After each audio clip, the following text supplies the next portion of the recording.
యుద్ధం. పుస్తకాలతో యుద్ధం చేసి ఇక ఉద్యోగం వచ్చింది అనుకుంటే ఉద్యోగం ఎక్కడ వస్తుంది? మళ్ళీ ఉద్యోగం కోసం మరలా పోరాటమే. చిన్నప్పుడు పుస్తకాలతో పోరాటం, చదువంతా అయిపోయిన తర్వాత ఉద్యోగం కోసం పోరాటం. ఉద్యోగం వచ్చింది, నెమ్మదిగా బ్రతుకుతాము అంటే నెమ్మది ఉంటుందా? పెళ్లి చేసుకోవాలి. ఉద్యోగం వచ్చింది కదా, పెళ్లి చేసుకోవాలి. పెళ్ళి అయిన తర్వాత ఏముంటుంది? ఇంకా మరలా భార్యతో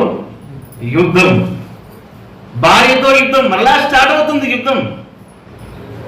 పిల్లలు, సంసారంతో పోరాటం. పిల్లలయ్యారు, వాళ్ళకి పెళ్లి చేశాం, నెమ్మదిగా బ్రతుకుతామంటే ఇంకెక్కడ నెమ్మది? మరలా యుద్ధమే.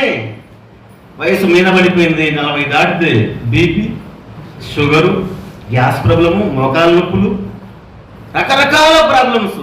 ఇంకప్పుడు మందులతో, మెడిసిన్ చేత యుద్ధం. ఒక్క పూట మింగకపోతే